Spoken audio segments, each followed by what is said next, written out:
ओम नमः सिद्धेभ्यः ओम नमः सिद्धेभ्यः ड़मो अरिहंताड़म ड़मो सिद्धाड़म ड़मो आयरियाड़म ड़मो वज्रायाड़म ड़मो लोए सब साहुड़म। चलते फिरते तीर्थ हैं हरते सब संताप, हम तो बस इतना जानते आप सरीखे आप, हम तो बस इतना जानते आप सरीख है आप।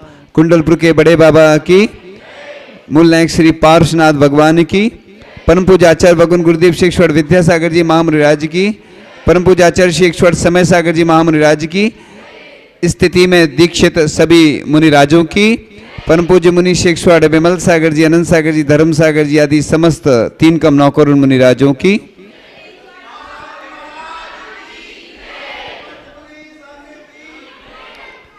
हमारे सुनो, बैठ जाओ शांति से।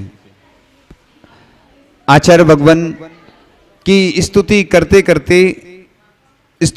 करते सुनो, इधर देखो, सब लोग इधर देखना, बस 20 मिनट की बात है, ज्यादा बात होती नहीं है। तो बस आचार्य भगवान इतने गुणों के भंडार थे, उनकी जितनी स्तुतियां की जाएं उतनी कम है। जैसे सहस नाम के माध्यम से आदिनाथ भगवान की स्तुति की गई है, स्वयंभू स्त्रोत के माध्यम से 24 तीर्थंकर भगवान की स्तुति की है, भक्तांबर स्त्रोत के माध्यम से आदिनाथ भगवान की स्तुति की गई, लेकिन अन्य तीर्थंकर भी उसमें गर्वित हो जाते हैं। ऐसा नहीं सोचना कि 24 तीर्थंकर भगवान होते हैं, जो स्वयंभू स्त्रोत में जो स्तुति की गई है सिर्फ उन्हीं भगवान की गई है। सब भगवान में वो गुण होते हैं, लेकिन स्तुति के माध्यम से उनके गुणों का उद्भावन करना एक माध्यम होता है। इसलिए हमारे आचार्य भगवान जो संयम के भंडार थे, चारत के प्रखर सूर्य थे, सर्वश्रेष्ठ समाधान करता थे। बीना बारा में आचार्य श्री के पास स्लिप लिखी के जाती थी, शंका समाधान होता था। 2010 में चातुर्मास चल रहा था और आचार्य भगवान के पास हम गए तो उन्होंने कहा कि मैंने, सुनो इधर सुनो, आज क्या हो रहा है समझ में नहीं आ रहा। समय सार ग्रंथ लगाया है हमने तुम्हारे लिए। तो आचार्य भगवान के पास स्लिप लिख के जाती थी, शंका समाधान होता था 2010 में, और आचार्य श्री स्लिप जाती थी और आचार्य श्री उसका समाधान करते थे। एक बार एक किसी दीदी ने कुछ ऐसा प्रश्न कर दिया, उस प्रश्न को हम नहीं बताएंगे, अलग से भले ही बता देंगे। तो कुछ समस्या वाला प्रश्न आ गया तो आचार्य श्री ने उस दिन से शंका समाधान बंद कर दिया, है ना। तो आचार्य भगवान सर्वश्रेष्ठ शंका के समाधान करता थे, जिज्ञासा के समाधान करता थे, है ना। तो इस प्रकार से सर्वप्रिय और सर्व यशधारक थे, सर्वव्यापी और महा अतिथि थे। सामान्य तो अतिथि होते हैं, अतिथि माने क्या होता है? अतिथि माने जिनकी ना आने की तिथि न जाने की तिथि। एक बार फिरोजाबाद में लिखा था कि आज अतिथि विषय पर प्रवचन होगा, रोज लिखा जाता था बोर्ड पे, है ना। कई जगह पुराने जमाने के बोर्ड रहते, आजकल नए जमाने के बोर्ड आ गए, उन पे लिखा जाता है। नए जमाने के बोर्ड देखे ना, वो छोटे से होते हैं, ज्यादा बड़े नहीं होते, है ना। और पुराने जमाने के बोर्ड भी देखे होंगे आपने, रखे हैं, है ना। तो लिखा था और आचार्य श्री का बिहार हो गया। तो किसी ने बोला कि आचार्य श्री सुनो, आचार्य श्री आपने तो कहा था कि अतिथि विषय पर प्रवचन होगा। तो आचार्य श्री ने बोला अतिथि का अर्थ यही तो होता है ना, जिसकी आने की तिथि ना जाने। इसलिए अतिथि कभी भी आ सकते और कभी भी जा सकते, सिर्फ अतिथि दीपावली तक बस निश्चित रहती है, उनकी तिथि के दीपावली तक हैं बस, उसके बाद कोई गारंटी नहीं। फिर कहाँ जाएंगे, कौन अतिथि कहाँ पहुंच जाएंगे, कब आएंगे, ये भी कोई निश्चित नहीं। इसलिए जिनकी ना आने की तिथि ना जाने की तिथि। कई लोगों की भावना होती ना कि हमारे यहाँ महाराज दीपावली के दिन आए, हमारे यहाँ रक्षाबंधन के दिन आए, इस दिन आए, है ना, आज हमारा जन्मदिन है। बोलते ना लोग कि आज हमारा जन्मदिन है तो महाराज के आहार हो जाए, ऐसा कोई निश्चित थोड़ी है। जिस दिन साधु के चरण जिस घर में पड़ जाते हैं उसके लिए वही विशेष महोत्सव हो जाता है, त्योहार हो जाता है। पंचकलड़क में आदिनाथ भगवान का आहार होता है ना, आदिनाथ नहीं बोलते हैं, आदि सागर बोलते हैं ना। आदिनाथ तो बन जाते, नाथ बोल सकते हैं, कोई दिक्कत नहीं, लेकिन नाम निश्चित नहीं रहता है। इसलिए हम लोग लिख देते हैं नव दीक्षित मुनिराज की आहारचर्या। पोस्टर में जब भी लिखा जाता ना, इस पे बहस चली कि नव दीक्षित इसलिए लिखते हैं कि अभी नाम पहले से तुमने निश्चित कर दिया। नाम कौन रखता है? जो दीक्षा देते हैं। अब पहले से निश्चित कर दो कि तो फिर निश्चित नहीं होता है। लिखने को लिख भी देते कई लोग। इन बातों को लेकर अपन ज्यादा चर्चा नहीं करते हैं। तो आचार्य भगवान नयन सदा आचार्य ऋषि की स्तुति की हुई है। नयन सदा यह नीचे रखते, नहीं देखते जग वैभव, पर पदार्थ से लगन नहीं है, करते आत्म का अनुभव।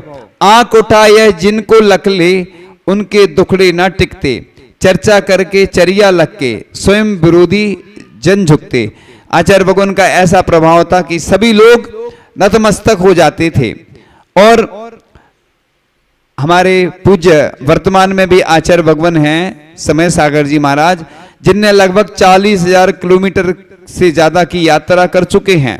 और उनकी वाणी में वो ओज है, वो तेज है और माधुर्य है कि वो सरलता सहजता के धनी हैं।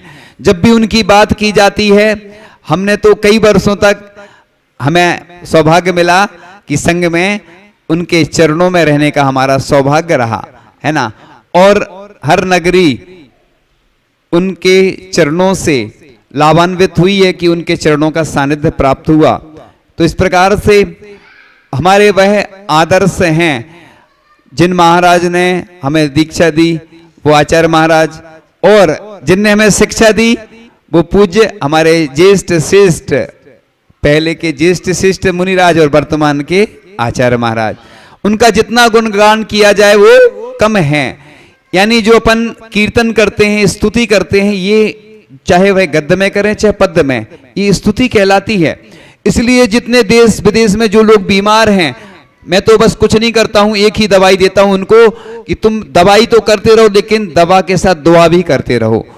एक पॉजिटिव एनर्जी देने वाली सबसे ज्यादा चीजें होती हैं एक शांति धारा। आपने देखा होगा कि नामोच्चारण किया जाता है, उसमें मंत्र होते हैं बड़े बड़े पावरफुल। एक हमारा सबसे ज्यादा विश्वास है तो एक शांति धारा पे बहुत विश्वास है, अटूट। और दूसरा है हमारा स्तोत्र पाठ पे, तीसरा जाप पे।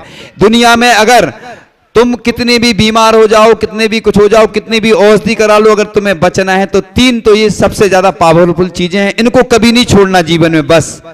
और बाकी इसके अलावा जो करना सो करना, क्योंकि आचार्य पूज्यपाद स्वामी ने कहा है विद्या भेषज मंत्र तो ही हवन। यानी विद्याएं भी काम करती, भेषज माने औषधि भी काम करती, मंत्र भी काम करते हैं। ऐसा नहीं सोचना कि मंत्र काम नहीं करते, मंत्र भी काम करते, औषधि भी काम करती, और जल तो माने क्या होता है, जल भी काम करता, जल चिकित्सा भी होती है। इसलिए आप लोग दुनिया में घूमते रहते, कई लोग हैं दवाई कराते, परेशान हैं, इधर उधर घूमते रहते, लेकिन कौन सी दवाई काम कर जाए? तो भक्ति सबसे बड़ी औषधि होती है दुनिया में। अगर जितने भी अतिशय चमत्कार होते हैं भक्ति के माध्यम से होते हैं। ऐसे नहीं सोचना कि कोई प्रतिमा पावरफुल नहीं है, सब दिन दुनिया में जितनी प्रतिमाएं हैं सब पावरफुल हैं, लेकिन जो जो जितनी प्राचीन प्रतिमाएं होती हैं वो उतनी ज्यादा पावरफुल होती चली जाती हैं। इसलिए हमेशा प्रभु का गुणगान करते रहना चाहिए, क्योंकि प्रभु क्या गुणगान करने से ऐसा लिखा है बाहरी जो शक्तियां हैं वो उपद्रव नहीं करती हैं, यथेष्ट पदार्थों की प्राप्ति होती है। इसलिए जब भी भगवान के चरणों का सानिध्य मिले तो निश्चित आप लोग वह गुणगान भगवान का करते रहना। इसलिए प्रभु और गुरु ऐसे होते हैं, संत, अरिहंत और ग्रंथ, इनका गुणगान हमेशा करते रहना चाहिए, है ना। इसलिए गुरु का गुणगान सिर्फ एक दिन नहीं किया जाता है, एक निश्चित तिथि में नहीं किया जाता। प्रतिदिन अपन जैसे अर्घ चढ़ाते, प्रतिदिन आरती करते, इसलिए प्रतिदिन करना चाहिए। लेकिन लोग क्या है, तिथि से बंध जाते हैं, लेकिन हम तिथि से नहीं बनते। इसलिए हम व्यापक रूप में कोई भी काम करते हैं तो वो हमेशा अच्छा भी रहता है। इस प्रकार से अखिल विश्व का हित करने को चलता जिनका नित चिंतन, पर पीड़ा लख द्रवित हो उठे, दया भाव से पूरित मन, जिनकी चरण धूल पाकर के चहक उठे भक्तों के मन, उन्हीं संत विद्यासागर के चरणों में अर्पित जीवन। तो इस प्रकार से हमारे आचार्य भगवान इतने महान आचार्य भगवान थे कि जिनका गुणगान जब भी करते हैं तो लगता है कि शब्द बौने रह जाते हैं, और उनका गुणगान करते करते कोई थकता नहीं है।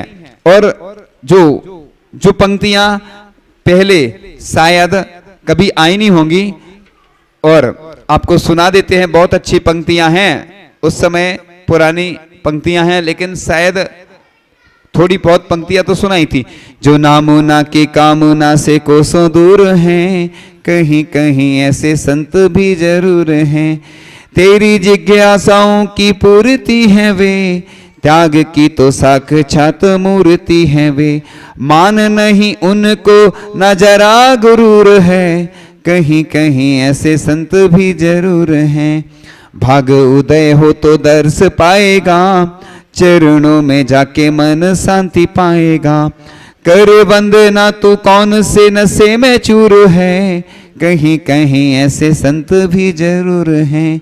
अंधेरे जीवन में उजाला कर दें, जिसके भी सर पे वे हाथ धर दें। जिन शासन की शोभा है वे कोहे नूर हैं, कहीं कहीं ऐसे संत भी जरूर हैं। तो आचार्य भगवान ऐसे संत थे कि जिनके गुणगान करते करते लोग कहते थे। एक बार बड़े बाबा के यहाँ जब कुंडलपुर में बड़े बाबा विराजमान हुए तो आचार्य ऋषि से कहा कि आचार्य ऋषि इधर थी भीड़, उधर थी, पूरे में थी। तो आचार्य ऋषि कह रहे कुछ और भी थे लोग, कुछ और भी तो थे जो दिख नहीं रहे थे। कौन थे वो? देव। वो भी सेना थी बहुत बड़ी। आप लोग सोच रहे होंगे कि बड़े बाबा इतनी जल्दी उड़ गए, फूल से उड़ गए। आचार्य ऋषि के बगल में हम भी खड़े हुए थे और आचार्य ऋषि की आंखों में हमने पहली बार आंसू देखे। ऐसी बहते हुए आंसुओं ने आंख से बस इतना ही कहा, हमें क्या पता था एक दिन घर से निकाले जाएंगे। तो जो आंसुओं का घर होता वो आंखें होती हैं। तो हम बता रहे थे आचार्य भगवान के बारे में कि वह उपगुहन अंग के सर्वश्रेष्ठ पालक थे, ज्ञानार्णव थे और मर्यादा पुरुष थे, यशस्वी विशेष कायोसर के धारक थे, निरालंबी सर्वांग सुंदर थे। एक बार गोमटगिरी की बात थी। एक अजैन व्यक्ति ने सोचा कि एक देश के प्रसिद्ध संत हैं आचार्य श्री विद्यासागर जी महाराज, उनके दर्शन करने चलते हैं। इंदौर में थे वो। 1999 की बात थी ये, 1999 की। और आचार्य श्री गोमटगिरी में विराजमान थे। वो एक लड़का था और वो गया दर्शन करने। तो उसने स्टॉल पे देखा आचार्य श्री की फोटो थी बहुत सारी। तो उसने फोटो देखी तो वो लगभग आधा घंटे तक देखता ही रह गया कि इतने सुंदर देखते ही रहा फोटोओं को। और उसने सोचा कि अब फोटो तो देख लिए अपन ने, चलो अब आई गए तो साक्षात देखते हैं। और जैसे ही वो गया और आचार्य श्री का इतना सुंदर शरीर देख करके वो बिल्कुल ऐसा हो गया जैसे मूर्ति जैसी हो जाती है ना, खड़े बिल्कुल देखते ही रह गया कि अरे इतना सुंदर चेहरा उनका, इतना सुंदर शरीर की मैंने आज तक ऐसा कोई व्यक्ति नहीं देखा। तो बोलते ना जिसकी प्रतिमा इतनी सुंदर वह कितना सुंदर होगा, जिसकी फोटो इतनी सुंदर वह कितना सुंदर होगा। वाकई में आचार्य भगवान के जो चरण थे वो कैसे थे मालूम?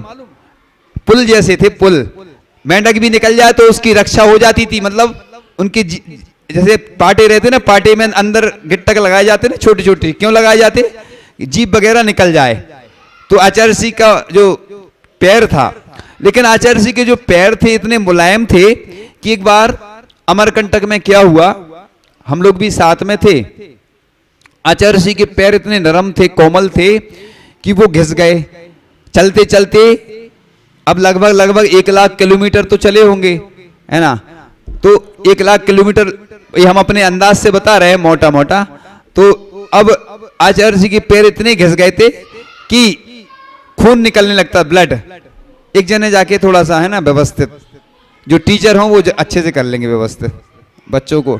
सुनो, अब आचार्य जी के पैर जो थे इतने मुलायम थे कि उससे ब्लड निकलने लगा। सुनो इधर, इधर सुनो इधर।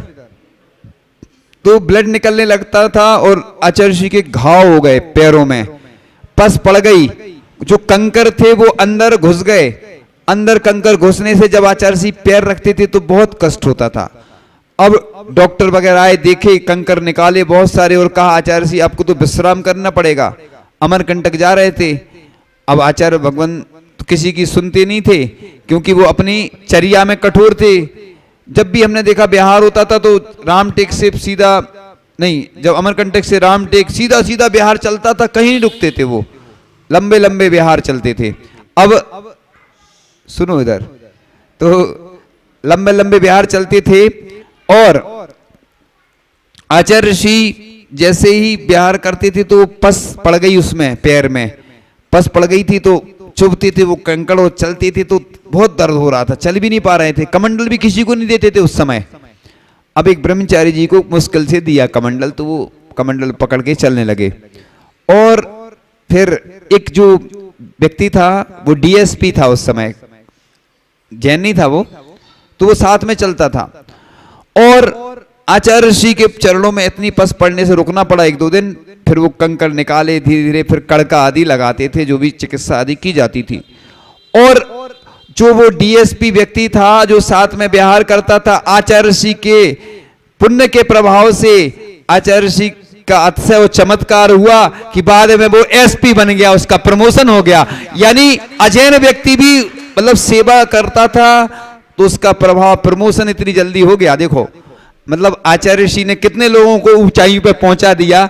हम भी बहुत जीरो पे थे, लेकिन आचार्य भगवान की कृपा से धीरे धीरे बढ़ते गए। कुछ नहीं आता था और अभी भी कुछ नहीं आता, जानते नहीं थे, लेकिन संग में बहुत कुछ सीखने को मिला आचार्य भगवान की कृपा से, आशीर्वाद से। यानी पहले कुछ आता नहीं था और जब सीख गए तो बता नहीं पाते कुछ। क्यों नहीं बता पाते?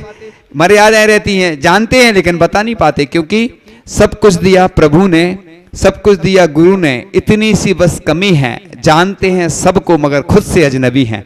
तो अपन को अपने आप को जानना है, इसलिए प्रभु और गुरु की कृपा से व्यक्ति वो हासिल कर सकता है। इसलिए हम हमेशा रोज बोलते हैं, हमारा एक मंत्र है कि हम हमेशा गरीब के साथ हैं, रोगी के साथ हैं। जब भी कोई रोगी होता है तो हमारे मन में ऐसी भावना होती कि इसकी चिकित्सा कैसे हो। जब भी कोई गरीब व्यक्ति को देखते हैं तो अपनी समाज में, देश में जितने गरीब हैं विदेश में भी हो सकते हैं। कई ऐसे लोग हैं जो विदेश में नौकरियां कर रहे हैं, जो धर्म का पालन नहीं करते हैं।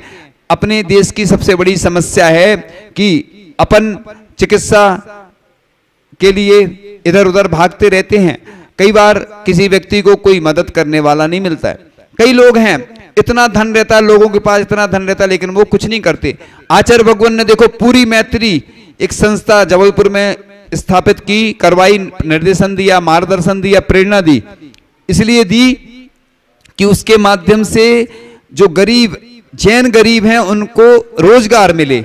यानी आचार्य ऋषि ने देखो तीर्थंकर प्रकृति का बंद करने में एक निमित्त जो होता है कि सबके प्रति अच्छी भावना, वो तो सबको आपको पहले से ज्ञात है, हम कई बार बता चुके, इसलिए वो हम विषय को विस्तार नहीं करते हैं क्योंकि विषय सब जानते हैं। तो आचार्य भगवान सबके प्रति दया भाव रखते थे। और वर्तमान में भी जो आचार्य महाराज हैं, पूज्य समय सागर जी महाराज, हम दोनों आचार्य महाराज की स्तुति इसलिए करते हैं कि एक महाराज तो पहले थे आचार्य महाराज जिन्होंने हमें दीक्षा दी, हम सबके लिए बहुत कुछ दिया, लेकिन अब उनकी जो विरासत को संभाल रहे हैं, उनकी प्रॉपर्टी हम लोग जैसी है उनकी प्रॉपर्टी, अब उसको सुरक्षित करने में जो निमित्त हैं वो हमारे आचार्य महाराज वर्तमान में हैं। और हम तो उनकी स्तुति वर्ष भर करते रहेंगे, ऐसा नहीं कि बस एक दिन करेंगे। हम, हमारे प्रभु और गुरु ऐसे हैं, और जिनवाणी तो है ही हमारी, जिनवाणी का तो गुणगान हम हमेशा करते ही रहते हैं। तो हमारी जो माँ हैं, जिनवाणी माँ हैं, यानी उनका गुणगान हमें हमेशा करते रहना चाहिए। तो इस प्रकार से आचार्य भगवान जो है ना, वह आध्यात्मिक चिंतक थे, सिद्ध हस्त थे, सफल साधक थे, मेधावी कवि थे। आप सोचिए कि आचार्य भगवान हिंदी भाषी नहीं थे, लेकिन उन्होंने कितना महान ग्रंथ मूकमाटी लिखा। उसके ऊपर लगभग 283 लगभग बता रहा हूं मैं, इतने सारे विद्वानों ने वो लिखी, क्या लिखी, क्या लिखी, नहीं, समीक्षा लिखी। मूकमाटी के 3 भाग निकले हैं जो समीक्षा के। तो आप सोचिए कि कितनी सारी पीएचडी हुई, कितनी सारी डीलिट हुई, एमफिल हुई। इधर देखो, इधर देखो, इधर थोड़ा सा और बचा है। तो आचार्य भगवान ने कितने महान कार्य किए कि जन जन का हित कर गए। हम तो ये सोचते थे अभी तो हमारे आचार्य भगवान की बहुत लंबी आयु है ना, लेकिन मालूम नहीं था कि हमारे आचार्य भगवान इतनी जल्दी हमारे बीच से चले जाएंगे। हमें पूरा विश्वास था कि अभी लगभग ऐसा लोगों ने बताया कि अभी उनकी और लंबी आयु थी, एक बीच में थोड़ा सा ब्रेक हो गया, ये वो हम लोग कुछ कर नहीं पाए, ये हमारी कमी है।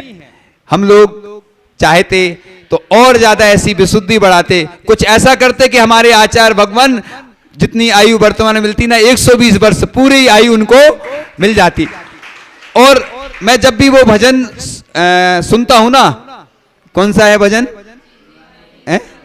जिनने हमको दिया है सब कुछ हम उनको क्या दे पाए, तो हमें ये पंक्तियां ना जब सुनते हैं ना तो हमारी अंदर से एकदम से रोम रोम एकदम खड़ा हो जाता, अंदर से द्रवीभूत हो जाता हूं मैं। आचार्य भगवान की जो कुछ कभी भी कुछ देखता हूं ना मैं, वो समझ गए ना, चित्र आदि देखता हूं ना तो मैं देख नहीं पाता हूं, मतलब आचार्य भगवान ऐसा लगता नहीं कि आज हमारे बीच से चले गए।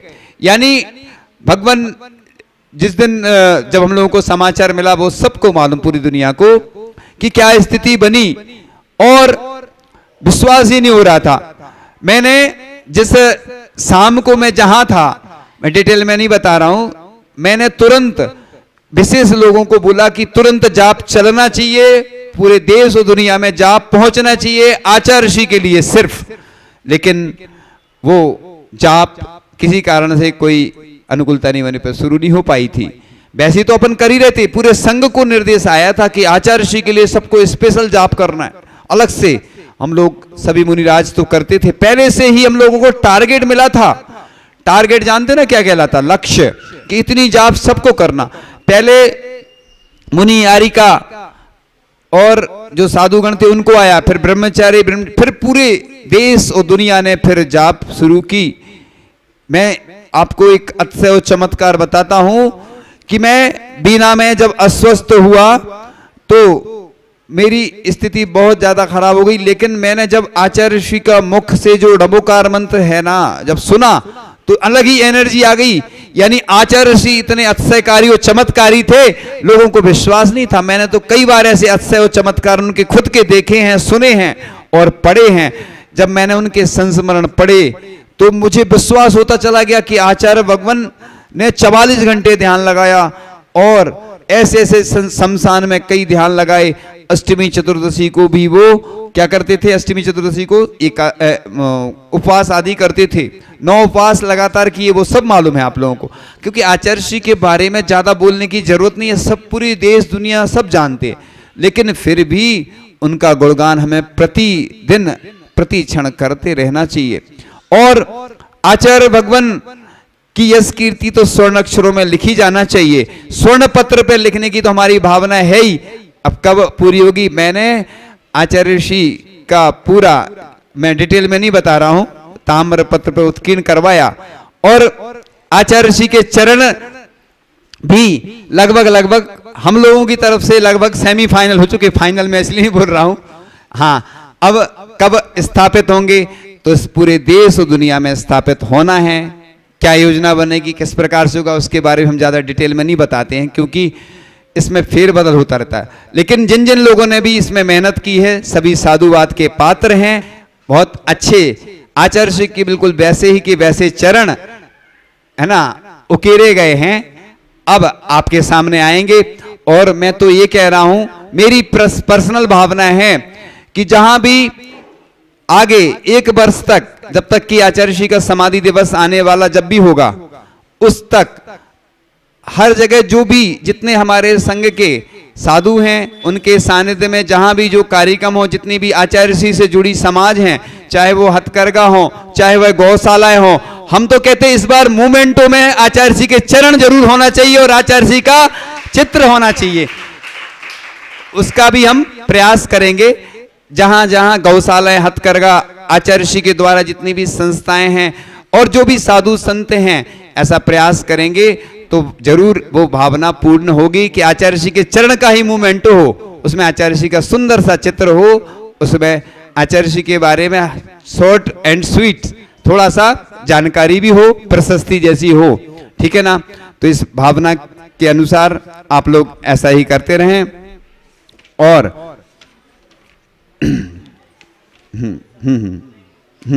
एक मिनट।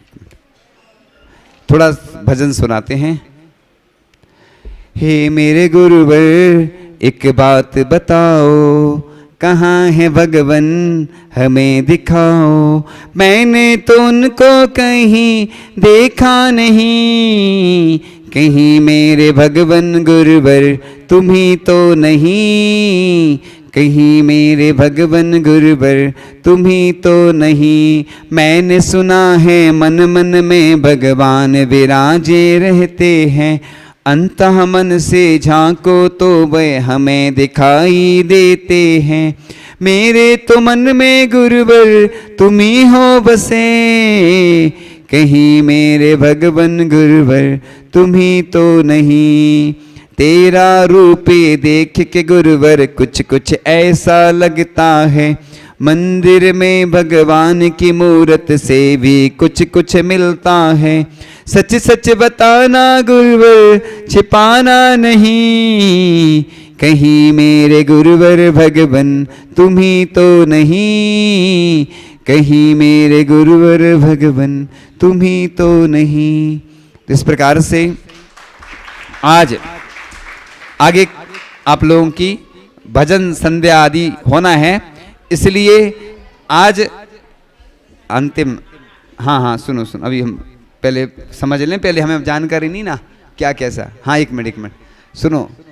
तो आज प्रश्न नहीं पूछ रहे हैं, क्योंकि क्या है ना और भी चीज होना है। कल दीपावली कैसे मनाना है इसके बारे में कल बताएंगे बस। फिर कल शुक्रवार है ना, हाँ फिर शनिवार और रविवार। हाँ शनिवार रविवार को क्या होता है, हाँ इसलिए अब दीपावली का अवसर आने वाला है, लेकिन प्रश्न पूछ लेते हैं। अंतिम अंतिम क्लास की यात्रा चल रही है, तो प्रश्न पूछते हैं, उसी में हो जाएगा अगर देखते हैं ना। ठीक है, कुछ सवालों का जवाब दो ना। आता है पहला प्रश्न आपके सामने। आचार्य श्री लगभग कितने किलोमीटर आचार्य श्री ने बिहार किया था? हाँ 1 लाख के लगभग बिहार किया था। उत्तर बिल्कुल सही है। व्यवस्था नहीं है बस वो रखा। वैसे हमारी भावना नहीं थी प्रश्न पूछने की, समय तो हो रहा, लेकिन आज विशेष दिन है इसलिए हमने कहा पूछ लो। कल नहीं पूछा। दूसरा प्रश्न आता है आपके सामने। आचार्य श्री के मूकमाटी ग्रंथ पर लगभग जो हमने संख्या बताई वो कितने विद्वानों ने समीक्षा लिखी? जो 283। उत्तर बिल्कुल सही है। दूसरा प्रश्न सुनो, 2 हो गए। तीसरा प्रश्न, आचार्य श्री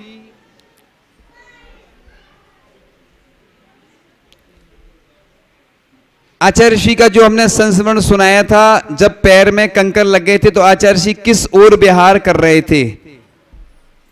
चौथा प्रश्न आता है आपके सामने।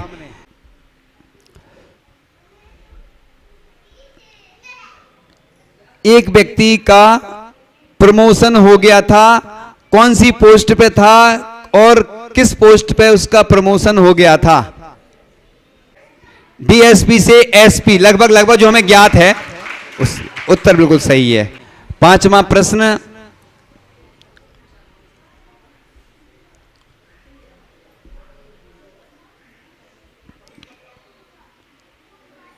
आचार्य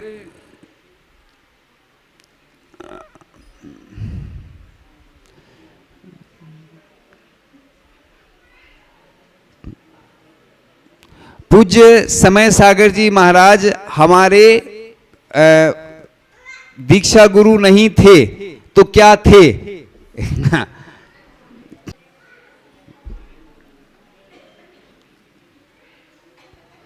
वो बालिका मंडल की अध्यक्ष।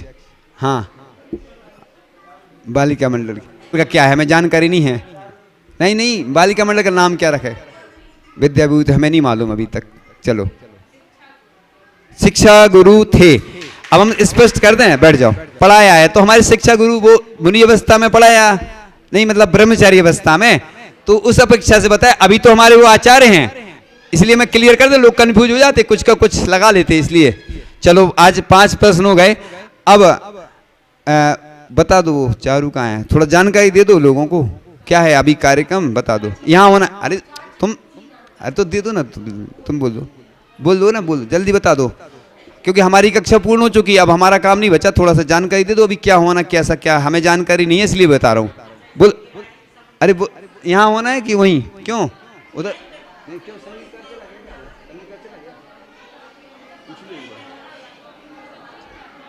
यही बता दो, जानकारी दो कि यहीं बैठ रहे महाराज जी की निर्माण स्तुति करके। सुनो पहले जानकारी दे दो लोगों को कि बता दो। आगे आ जाओ, थोड़े आगे, इधर आओ, इधर ऐसे आओ ना, ऐसे निकलते जाओ, निकलते यहीं खड़े हो जाओ, समय खड़े हो जाओ। चलो ऐसे हो ना, ऐसे थोड़े, चलो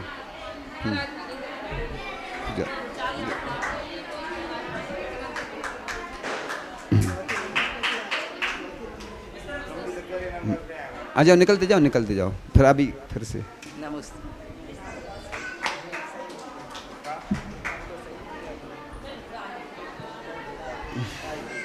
चलो, ओम नमः सिद्धेभ्यः, ओम नमः सिद्धेभ्यः, ड़मो अरियंताड़म, ड़मो सिद्धाड़म, ड़मो आईरियाड़म, ड़मो वज्रायाड़म, ड़मो लोए सब साहुड़म।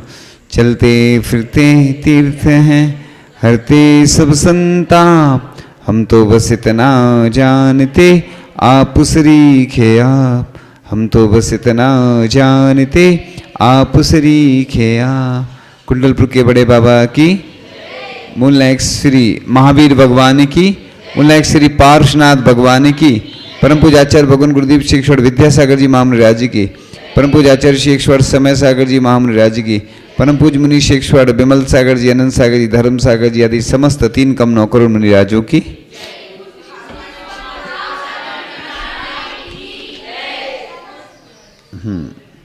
तो आज हम चर्चा करेंगे कि प्रतिवर्ष हम दीपावली पर्व तो मनाते आ रहे हैं, लेकिन किस प्रकार से मनाना चाहिए।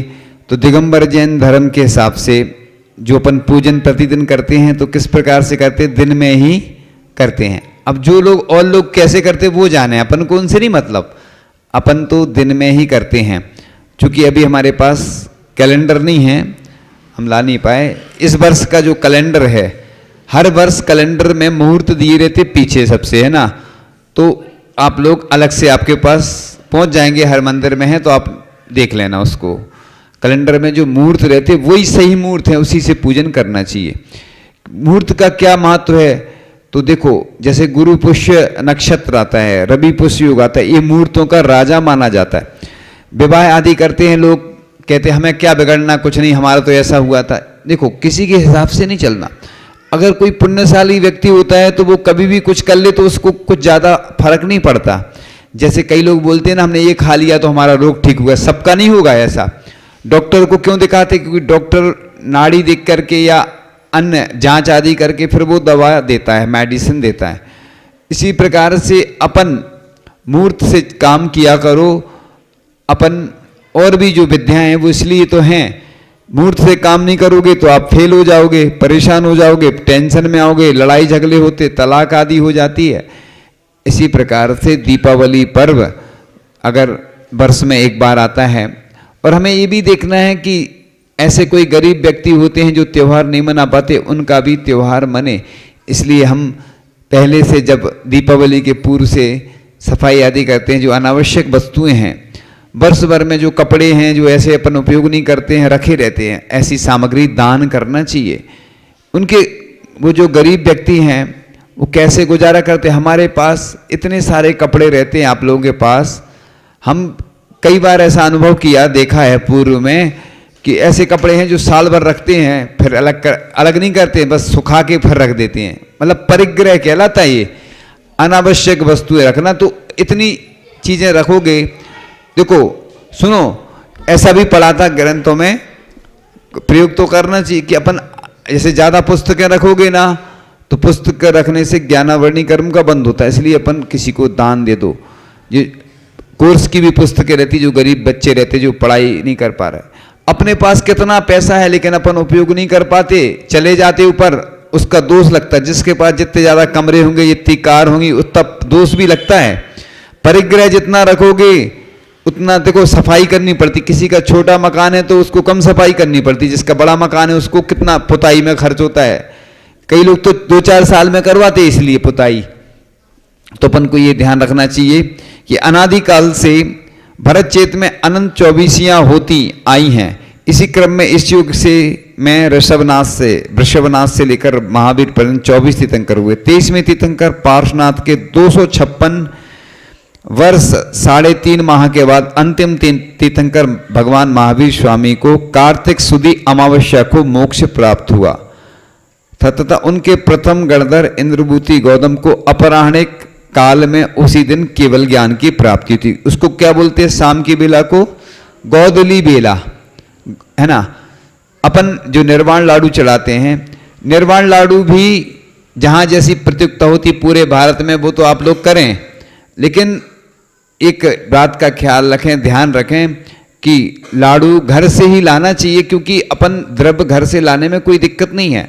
शास्त्रों में उल्लेख मिलता है कि से साक्षात बोलते हैं, यानी जो द्रव्य अपन घर से लाते हैं उसकी जो बची हुई द्रव्य वो सबके ऊपर मांगलिक मानी जाती है। जैसे गंधोदक देते ना, भगवान का गंधोदक निर्माल्य में नहीं आता। देखो आप, भगवान का गंधोदक निर्माल्य में नहीं लिखा, लेकिन द्रव्य मंदिर की कोई अपन वस्तु उपयोग कर रहे तो वो निर्माल्य है, लेकिन से साक्षात है। ऐसी लाडू पहले जब घर में छोटे थे तो लाडू चढ़ाने जाते थे, पहले भगवान को चढ़ाते थे, फिर घर पे आके हाँ तो वो वाले नहीं सिखाते, मतलब ये बोल रहे हैं। तो इसी प्रकार से अपने घर से उसमें अच्छे से पिस्ता लगाओ, अखरोट लगाओ, बादाम लगाओ। कलर वगैरह इस्तेमाल नहीं करना चाहिए। नेचुरल कलर हैं तो बात अलग है, लोग भले ही बोल दें कि नेचुरल हैं, क्योंकि वो नुकसान करते हैं, उसमें जहरीले रसायन होते हैं। इसलिए लाडू अच्छे घर से बना के लाना और चढ़ाओ। भगवान को तो अच्छी वस्तु चढ़ाना चाहिए। अपने लिए तो कितना अच्छा अच्छा खिलाते हो, खाते हो, और भगवान के लिए जब बात आती है तो कंजूसी करते हो। तो अपन, है ना, प्रतियोगिताएं जहाँ जैसी होती हैं तो वैसी प्रतियोगिताएं करें, आपको मना नहीं है। वो आप जाने, आपकी समाज में जैसी स्थिति जहाँ है, देश भर में अलग अलग चलती हैं परंपराएं, लेकिन इस प्रकार से निर्वाण लाडू घर में बना के और आना चाहिए। और प्रातःकाल की वेला में परिवार के साथ पहुंचकर भगवान की वंदना करना और थाली में अथवा मूल नायक की वेदी पर 16 दीपक 4-4 बाती वाले जलाना चाहिए तथा भगवान महावीर स्वामी की पूजन निर्वाण कांड पढ़ने के पश्चात। आपने देखा होगा रक्षाबंधन होता है ना, पहले राखी कहाँ बनती है? मंदिर में। जैन धर्म में एक विशेषता है कि जितने भी त्योहार मनाए जाते पहले मंदिर में फिर घर में, क्योंकि पहले भगवान वो हमारे कौन हैं? अरहंत भैया हैं। कौन है? अरहंत भैया। तो अरहंत भैया हमारे, जिस प्रकार से हम अरहंत भगवान को राखी बांधते हैं पहले भगवान को, उसके बाद फिर घर में राखी बांधते। इसी प्रकार से पहले लाडू चढ़ाया जाता ना, तो वो कहाँ चढ़ाया जाता? निर्वाण लाडू मंदिर में चढ़ा के फिर बाद में वैसा करना चाहिए। तो इस प्रकार से महावीर स्वामी के एक मिनट अभी प्रश्न बाद में पूछे। अभी क्या लगातार विषय चलेगा, प्रश्न जो भी हो आप प्रश्न अभी थोड़ा, हाँ कंटिन्यू, अभी जो भी प्रश्न है वो बाद में आ जाए। हाँ, मोक्ष कल्याणक का अर्घ बोलकर निर्वाण लाडू अर्घ सह चढ़ाना चाहिए। तो इस प्रकार से अपराह्न यानी गोदली बेला कहलाती, क्योंकि भगवान को जो गौतम स्वामी को केवल ज्ञान हुआ वो शाम को 4 से 7 बजे, 7 तो ज़्यादा लिख दिया। देखो आप लोग आरती तो रात में करते हैं, हम निषेध नहीं कर रहे, लेकिन क्या होता ना, वो अन्य चीज़ें अपन को दिन में करें तो अच्छा है। समय नहीं है तो दीपक आदि आप लोग जला लेते हैं तो मना नहीं है, लेकिन दीपावली दिन में ही मनाना चाहिए। जैसे विवाह का आता ना कि जो पूजन आदि की विधि हो वो दिन में ही संपन्न होती है। अब लोगों को टाइम नहीं है तो रात में करने लगे। लोग क्या है, सुविधा देखते हैं। आज जमाना काय का है? सुविधा का है। अब इस प्रकार से 4 से 7 तक मुख्य कमरे में, ईशान कोण में, घर के मुख्य कमरे में पूर्व की दीवार अतः सुविधा अनुसार करना चाहिए। श्री आदि बनाना चाहिए चौकी पर। ये पूरी डिटेल्स में विधि आपको मिल जाएगी, ठीक है ना। पुस्तक की PDF फाइल मिल जाएगी आपको, तो उसमें आप लोग देख लेना डिटेल में, क्योंकि बहुत सारा डिटेल है। अब जो 16 गुणे 64 यानी 64 का अंक होता है ना, 64 रिद्धि के प्रतीक होते हैं, वो इस प्रकार से अपन को करना चाहिए दुकान आदि पे। और क्या क्या लिखना चाहिए, तो इस प्रकार से निर्वाण लाडू चढ़ाने वाले दिन अपने अपने घरों में जो पूजन आदि करते हैं, प्रकाश करते हैं, तो पटाखे आदि बच्चों को अभी से त्याग कराएं। हम बताते हैं उसके बारे में कि क्या क्या उससे नुकसान होता है, तो पे वो विषय आने वाला है। इससे क्या है, लाखों जीवों का घात होता है। तो इस प्रकार से अपने यहाँ जो टेबल लगा के उच्च स्थान पर जिनवाणी आदि रख के, ऐसा नियम नहीं है कि अपन वहां से लाओ द्रव्य मंदिर से, अपने घर में ही धो सकते, जो शुद्ध जल से है ना, शुद्ध तो सब समझते हैं, उस जल से द्रव्य धो करके पूजन करना है। ऐसा कहीं शास्त्रों में थोड़ी लिखा कि मंदिर से लाओ। हर घर में पूजन के बर्तन होना चाहिए। जब भी चौका आदि लगता है तो अपनी चौकी स्वयं की होना चाहिए, दूसरों से लाते हुए मंदिर की ले जाने को मना नहीं है। बिहार आदि में अलग एक चौकी तो रख सकते, वो मांगलिक हो जाती चौकी। मान लो आचार्य भगवान के जिन जिन घर में आहार हुए होंगे और आचार्य ऋषि ने लिए होंगे, तो अब तो वो उसकी जिस प्रकार से पत्थर की कीमत बढ़ गई थी, आचार्य ऋषि ने विराजमान हुए, एक अजैन व्यक्ति था, तो जैन ने कहा कि हमें ये पत्थर दे दो, बोली लग रही थी, तो वो समझा अरे ये तो बहुत कीमती पत्थर, उसने कहा मैं नहीं दूंगा, लाखों में बोली लग गई तो उसने नहीं दिया। सोचो जब पत्थर की कीमत बढ़ जाती है, ऐसी वो चौकी मांगलिक मानी जाती है। कलश जो चातुर्मास में स्थापना होती है, पाठशाला या चातुर्मास का कलश, वो मांगलिक हो जाता है। अच्छा बताओ, बाजार में माला बिकती, उसकी कोई कीमत है क्या? गले में डाल दो, सम्मान कर दो किसी का, तो कीमत हो जाती। तो सम्मान की कीमत है। बाजार में तो सब चीज मिलती है, लेकिन यहाँ पे गिफ्ट मिलती ना, उसके कारण से क्या होता है सबको मालूम है। गिफ्ट का महत्व है ना। तो अब इस प्रकार से देखो, ये इसमें बना हुआ है ना, श्री श्री कैसे लिखना, ये हमने सिर्फ शॉर्ट में बता दिया है, कौन सी पूजन करना क्या डिटेल में बता दिया। अब अपन चर्चा करते हैं, देखो बच्चों के लिए कि वीर निर्वाण महोत्सव की मंगलमयी बेला में समस्त जीवों के लिए मंगलकारी संदेश के साथ प्रेरणा भी देता है। यह अहिंसा के सम्राट भगवान महावीर का निर्वाण महोत्सव है। सारे विश्व में भगवान महावीर जैनों की पहचान के रूप में जाने जाते हैं और भगवान महावीर को अहिंसा के सबसे बड़े प्रचारक के रूप में भी जाना जाता है। एक बार सब वैज्ञानिकों के चित्र लगे हुए थे विदेश में। एक व्यक्ति ने पूछा कि सब चित्र तो एक से बराबरी पर लगे हैं, महावीर भगवान का चित्र थोड़ा ऊपर क्यों लगाएं? तो लोगों ने बताया, वो जो उधर व्यक्ति था उसने कहा, इन्होंने जो कहा है वो आज तक असत्य नहीं हुआ है। जिस दिन इनकी वाणी असत्य हो जाएगी उस दिन से इनका चित्र भी नीचे लगा दिया जाएगा। तो मतलब महावीर भगवान का पूरे देश विदेश में कितना क्रेज है। ऐसा नहीं सोचा करो कि हमारे महावीर भगवान ने कुछ नहीं किया। तो आप सोचिए, इस प्रकार से लाखों लोग समाज के इस दिन पटाखे फोड़कर भयंकर हिंसा करके अनंत अनंत अनंत जीवों का घात करते हैं। यह भगवान महावीर का सम्मान नहीं बल्कि घोर अपमान है। उत्तम व्यक्ति वे हैं जो दूसरों के सुख से सुखी होते हैं, मध्यम वे हैं जो अपने सुख से सुखी होते हैं, वे महापापी जो अपने आनंद के लिए दूसरों के दुखी करने में जरा भी संकोच नहीं करते। मात्र पटाखे फूटने की आवाज सुनने के लिए और आतिशबाजी की रंगीन किरणें देखने के लिए अनंत जीवों को मार, ये दिगंबर जैन धर्म के हिसाब से बताया जा रहा है आप लोगों के लिए, जिससे आप लोग अभी से संकल्प ले लें। और पूरे देश में जितनी भी पाठशालाएं चल रही हैं, पाठशाला में पुरस्कार देना चाहिए बच्चों को जो बच्चे पटाखे नहीं चलाएंगे, और घर में भी बच्चों को जो पैसे देते ना, उन पैसों से वो अच्छी चीजें खरीदें, लेकिन पटाखे जो नहीं चलाएंगे उनका सम्मान भी करना चाहिए, उनको अच्छी गिफ्ट आदि देना चाहिए या जो भी राशि आदि देना चाहिए।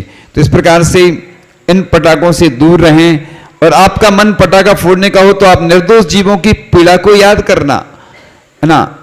कई बार हम भी जब बचपन में छोटे थे रोगन आदि इकट्ठा करते जो जले पटाखे का, और उससे कई बार घटनाएं घटी ऐसी। तो ये खतरनाक चीजें होती हैं, देखने ही में डर लगता है। अपन निकलते हैं ना कहीं से, अगर कोई पटाखा चला रहा हो कितना डर लगता है सोचो।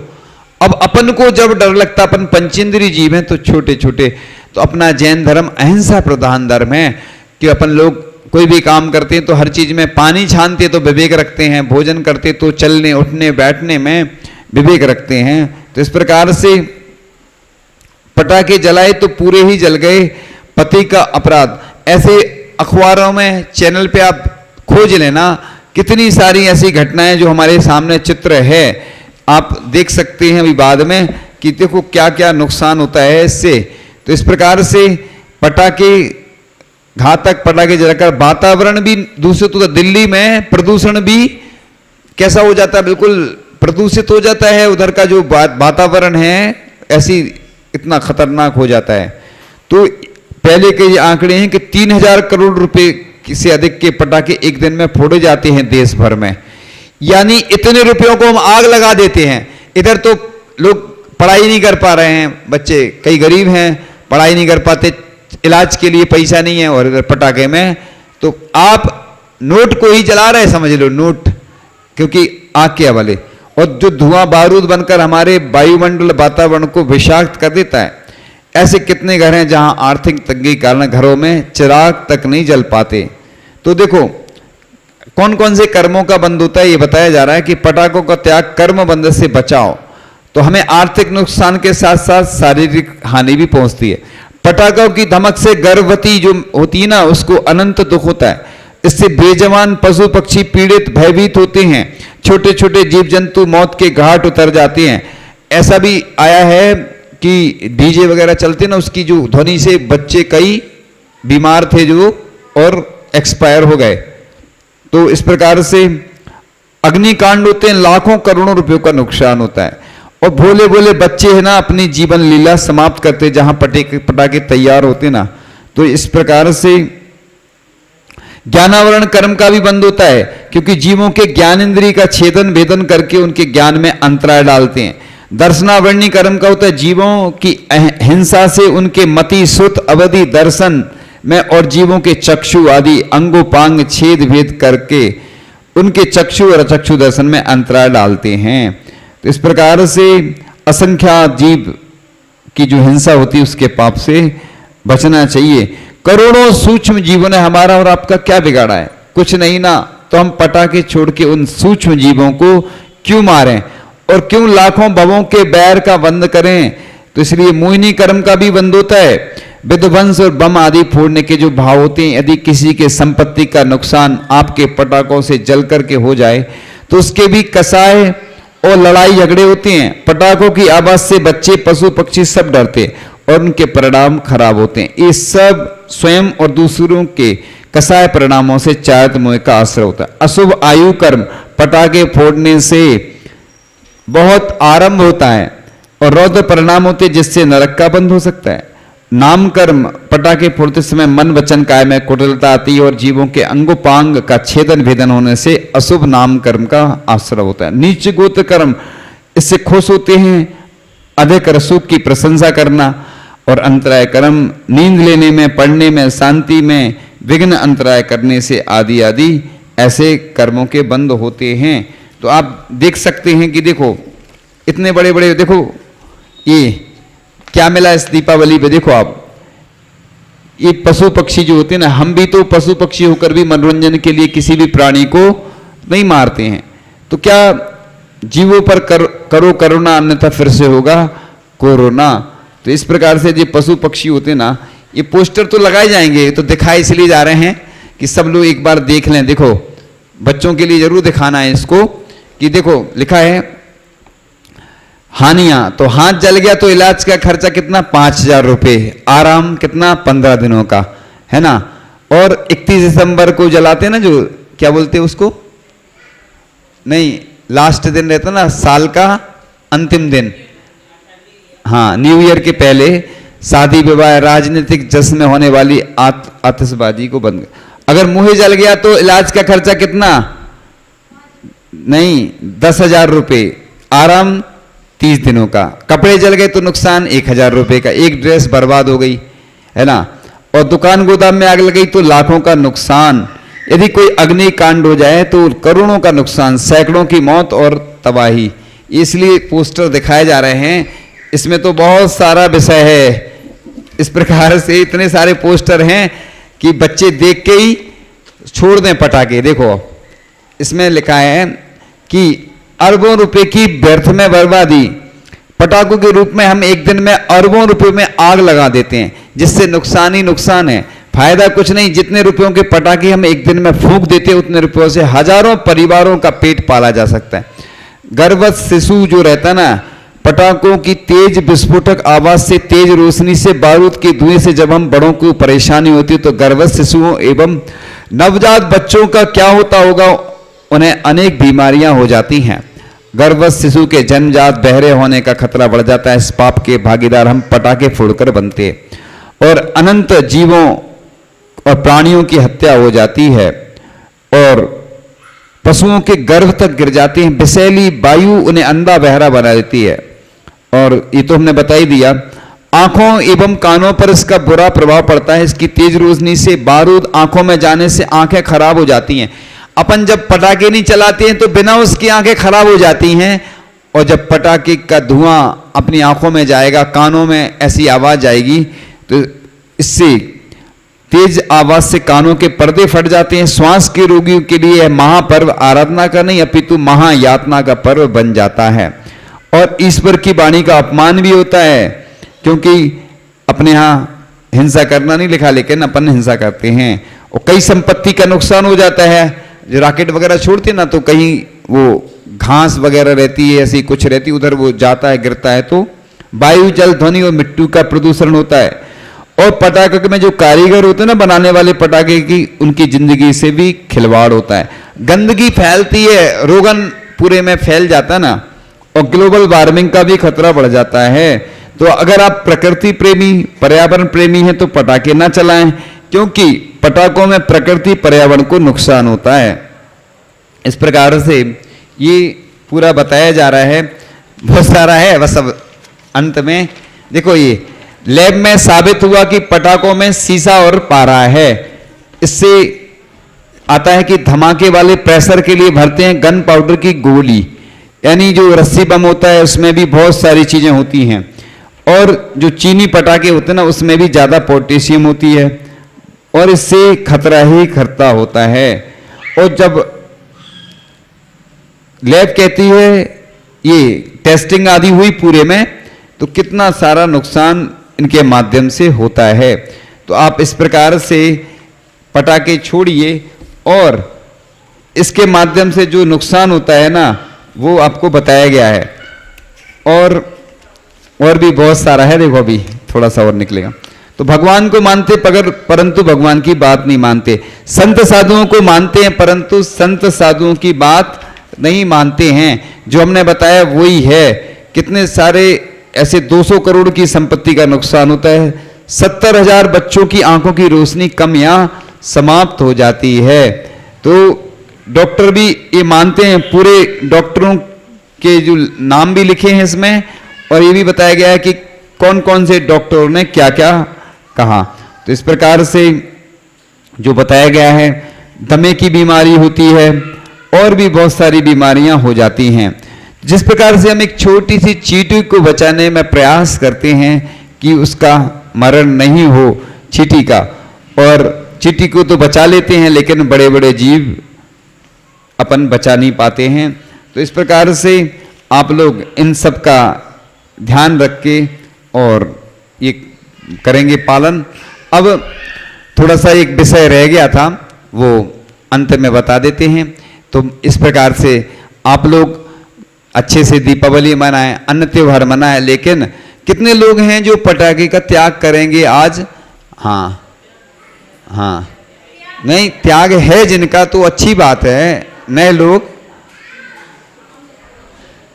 ऊपर हाथ अच्छे से करो। कुछ बच्चे क्या है ना, हाथ नहीं उठा रहे, हम समझ गए, वो मालूम है, हम समझ रहे हैं, सब दिख रहा है ना, नीचे उठा रहा है ना, मतलब अभी उसके मन में कुछ है। हाँ, अब हाँ, बस एक मैटर थोड़ा सा है, बस 1 मिनट का, सुनो। ये जो सूतक में बताया था कि पीढ़ियां कैसे गिनना, तो इसका जो चार्ट है ना, तो इसमें क्रम से दिए हैं 1 से 7 तक। ऐसे अपने सब लोग चार्ट बना के अपने घर में लगा लेंगे। पहले बताया था, थोड़ा सा और उसका खुलासा हुआ, तो एक बार 1 से 7 तक एक चार्ट, 1 से 7 तक एक चार्ट। तो इसमें जन्म के विषय में तो स्पष्ट है कि जिस पक्ष में जन्म हुआ उसकी पीढ़ी गिनना है, और मरण के विषय में भी जिस पक्ष में मरण हुआ है उसी की पीढ़ी गिनना होगी। वह भी ऊपर जहां एक के दो पुत्र रूप वृषभ कुमार, जैसे एक सबसे ऊपर दादाजी हुए, उनके दो लड़के हुए, एक इस साइड, दो टीम होती ना, जैसे क्रिकेट में होती ना टीम, ऐसी टीम बनाना है, दो टीम अलग अलग, है ना, टीम बन गई 7-7 की।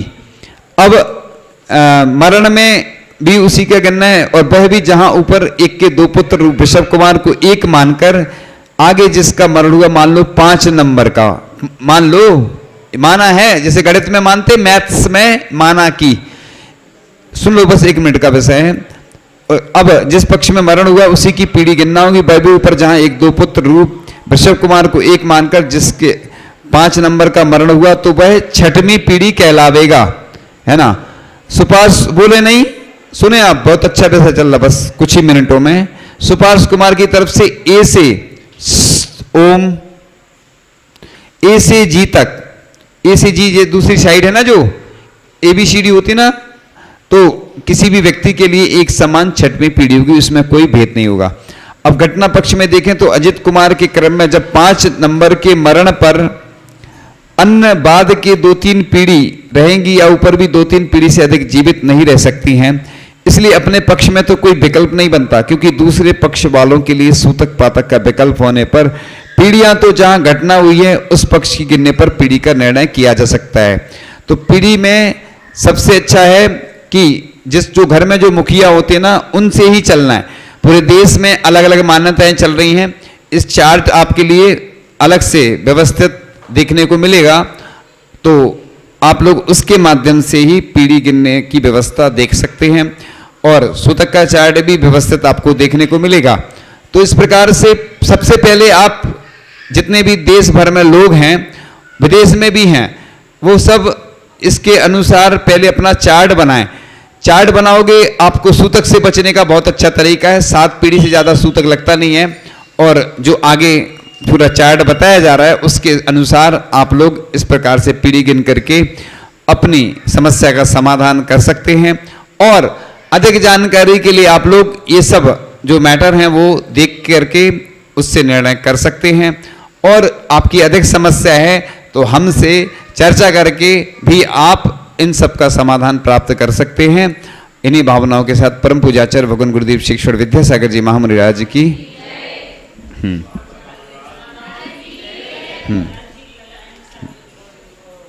एक मिनट तो कुछ पंक्तियां कह करके आचार्य श्री के बारे में बस।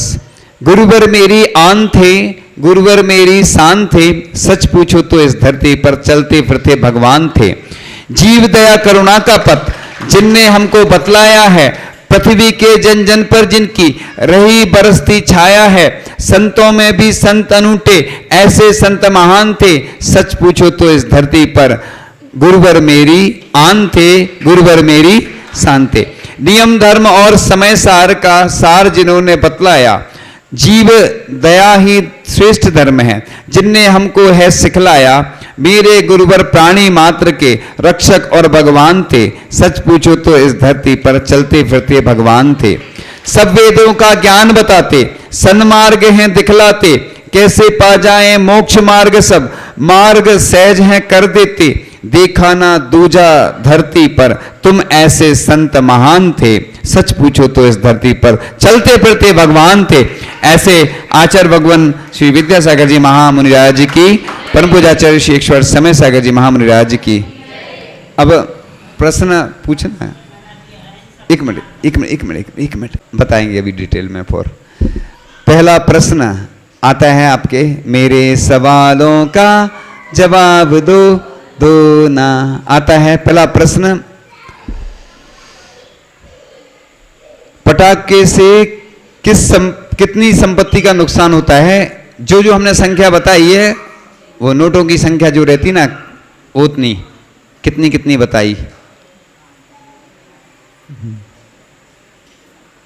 वो अरे वही जिमी की मम्मी हाँ माइक दो ना। क्यों माइक नहीं नहीं वो नहीं बताया। 5 लाख 5,000 से लेकर नहीं नहीं, वो तो हमने अधिकतम बताना संख्या जो अधिकतम लाखों रुपए और करोड़ों रुपए। हाँ, और करुण, और 2-3 बार अलग अलग बताई ना, बहुत सारे आंकड़े। हाँ वो बता, लाखों पीछे करोड़। बैठ जाओ। अब तो शाम को दीपावली पूजन होती है, उस बेला का नाम क्या है? उस गोदली बेला, उत्तर बिल्कुल सही है। तीसरा प्रश्न आप जो दीपक जलाते हैं दीपावली के दिन, वो किसके प्रतीक हैं? दीपक जलाते हैं जो किस के प्रतीक हैं? प्रसिद्ध है, सब जानते। नहीं, वो नहीं पूछा। किस चीज के प्रतीक होते हैं जो कितने दीपक जलाते हैं अपन, और किस चीज के? इसलिए प्रश्न पूछे जाते हैं जिससे आपको नॉलेज भी हो जाए, जो बाद में आए उनको भी जानकारी हो जाए। हाँ, नहीं मालूम? हाँ बताओ। 64 रिद्धि के प्रतीक होते हैं, उत्तर बिल्कुल सही है आपके सामने। शाम को किसको केवल ज्ञान हुआ था दीपावली के दिन, दीपावली की शुभ तिथि में? किसको? बैठ जाओ, बहुत अच्छा प्रयास, अच्छा किया तुमने। रुक गया।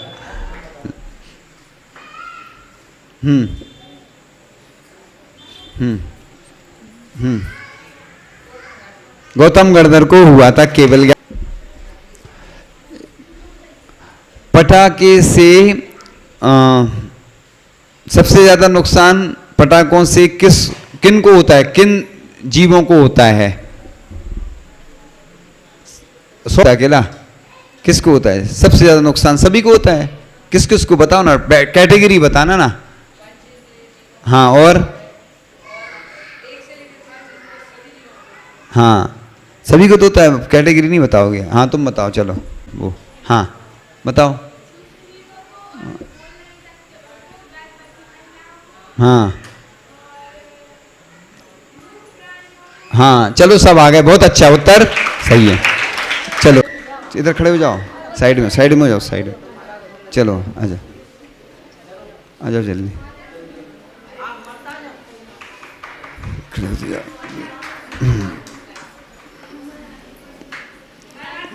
एक मिनट,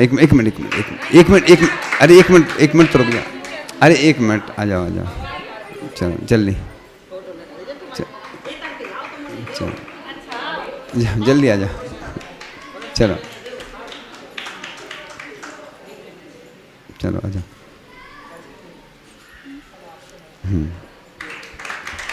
बंद करो, आने फिर पहले कुछ चीज़। हाँ बंद कर लो, 1 मिनट सुनो।